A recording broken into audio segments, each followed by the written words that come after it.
Good morning, children. How are you, children? I hope that you are well and fine. And one more thing, drink more water to be healthy, fit and fine. Right, children? So, yesterday I was telling you about the India's constitution, how India's constitution has been prepared, and who are responsible for making India's constitution. All the things we were discussing. Still, some more what is left over. Now I am going to continue the same. That is India's constitution, part 3, class 10, subject social. So 10th class social. 7th lesson, India's constitution. The making of independent India's constitution is the topic. Now I am going to continue. So here I discuss how we got the constitution and what are the main important points noted in the constitution, and everything is mentioned in the constitution, all the things we discussed. Still some more topics are left over. Now I am going to continue with the topics, the leftover topics. Yes, in that first one is the differences between the unitary and federal system. What is the unitary system and what is the federal system?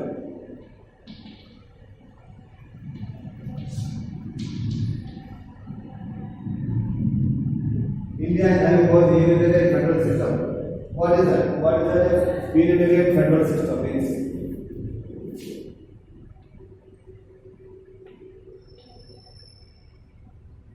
Right. So let us know the difference between unitary system and the federal system. So here is the unitary principles, supremacy of the constitution. Here are the unitary principles, supremacy of the constitution. The constitution here in the unitary system, whereas in the federal principles, dual policy.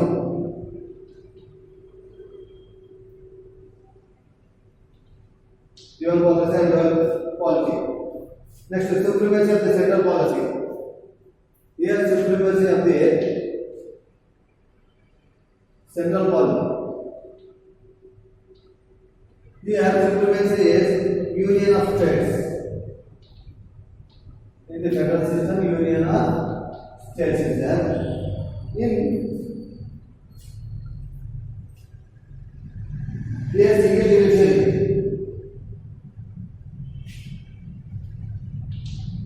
Single judiciary is there in the unitary principle.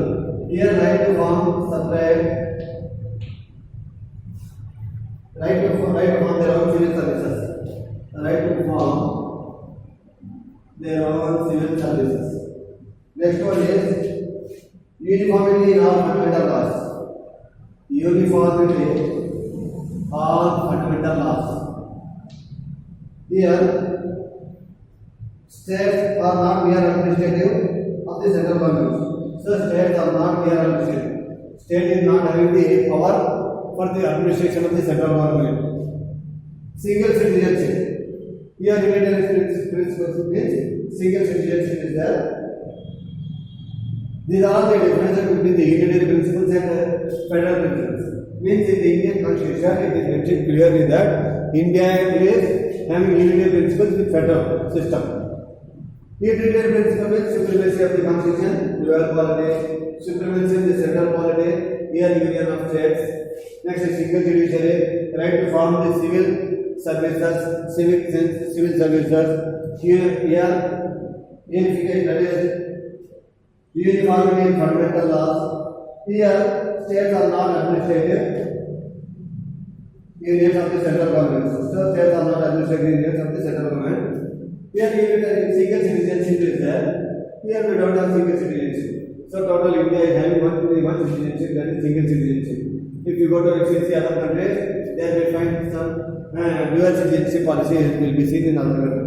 But in India, there is only one policy, that is single citizenship policy.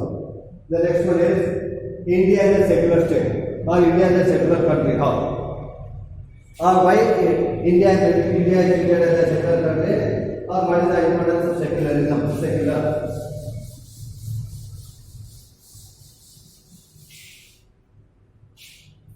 Right. Secular means that the religion or the religious consideration should not enter in the functions of the state. So secular means either state or central, nobody should be involved in giving importance to any particular religion or caste. That is secular. Means here before the law, under the constitution, all religions are equal. All should be treated equally. One should not give any importance or any priority to any religion. That is secularism. So all are equal before the law. Secularism means that the religion or the religious consideration should not enter in the functions of the state. No, India commitment to secularism. So what are the commitments which has been taken place under secularism? The first commitment is in India there is no state religion.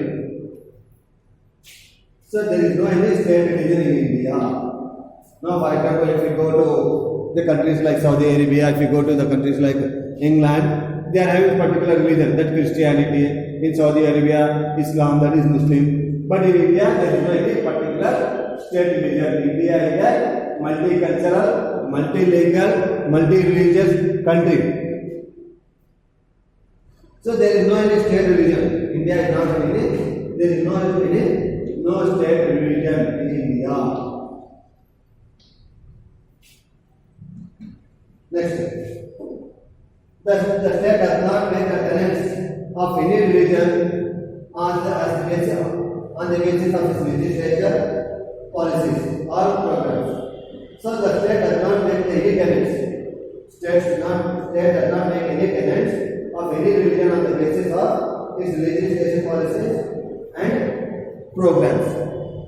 And the next one is the state does not interfere with the religious matter of the people. So the state does not interfere, or no state should interfere in the religious matter of the people. So they should not enter in the religious matter of the people. Next, every citizen has the right to follow or not to follow any religion. So every citizen has his own will and wish to follow any religion or not to follow any religion. So no one should force him to follow a particular religion or to not to follow a particular religion like that. No state or no person is having a right to change his religion. It depends upon his own will and wish. That is secularism. Right.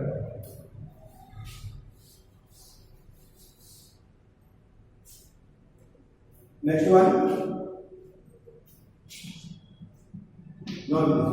India is a living and changing document. India is a living and changing document. How do you think?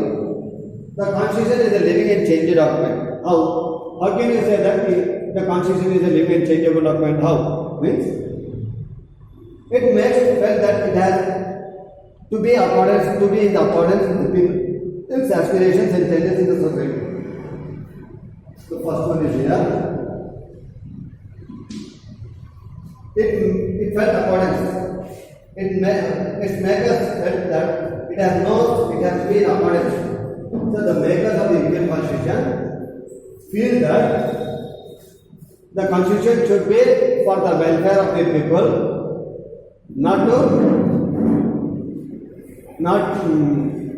the Constitution should be for the welfare of the people, but it should not hurt anyone's feelings. For that purpose, it can be changed based on the aspirations of the people. Similarly, they do not see it as a sacred or static and unalterable law. The second one, they did not see it as a scapegoat, like the scapegoats means like the Bhagavad Gita, Bible, Quran, and other books are there. This is religious books, where the religious books are not having any changes, an inch also. Similar to that, in the Constitution of India, it is not like that. It can be changeable. It can change the laws. rules or Constitution of India whenever necessary or unapplicable. So they make provisions to incorporate changes from time to time. So for that purpose, they made some provisions. They made some excuses to change the Constitution of India time to time. For that purpose only, mainly. Next one is, these changes are called as amendments. The changes that are made in the Indian Constitution are called as amendments. So far, amendments. So far, in our Indian Constitution, up to 2013, 117 amendments, 104 amendments have been done. As per 2013, up to till 2013, how many amendments made means 104 amendments have been made. That's why India is a living and changing document, you can say. For this reason, you can say that India is a living and changing document. The next one is, what are the differences between the parliamentary system and the parliamentary system of government and presidential form of government? So let us know the differences between the parliamentary system of government and presidential system of government. So parliamentary system of government, then presidential system of government. So let us know the difference between the parliamentary system of government and presidential system of government. The president is the head of the state but not of the executive. Here, president is to be the head of the state. Head of the state means head of the country, but not an executive. Means president is just the head of the state, but not executive means, but he is not ruling the government, but he is not ruling the India. Means here who is head now? Here ministers and the cabinet ministers and the cabinet ministers and the subordinates is the head of the government. The president is the head of the state, but not of the executive. Here the president is the chief head of the executive. Here the president is the chief head of the executive. Here president is the head of the state, but not of the executive. Means he is not the executive. He is not ruling the government. He is not ruling the people. Under his supervision, some other people which are elected by the representatives, they will rule the government. That system we call it as a parliamentary system. And here the president is the head of the executive in the presidential system of government. Next one is, he is not the nominal executive. Here he is not the nominal executive. Here he is the real executive.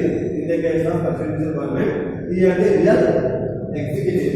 Next, the president is generally bound by the advisors of the council of ministers. See here, the president will be bound, or the president should listen on the advisors of the council of ministers. Council of ministers means the central ministers and the prime ministers. What they say, the president has to follow in the parliamentary system of government. Whereas in the presidential system of government, the president can discuss. The president can discuss. Yes. The president need not bound by the advisors of the council of ministers. Here he has to listen to the advisors of the ministers, but in this case, no need of listening to the advisors of the ministers in the presidential form of government. Next, the president has no power to dismiss his ministers alone as they command the majority in parliament. So the president is not having any right to dismiss any minister if the minister's majority or the command majority is more. But in the case of presidential form of government, the president can dismiss any minister of his own at any time. The election procedure of the head of the state is indirect. So the election procedure of the state. Now the election how we are conducting, it is indirect. But the president is elected directly by the people.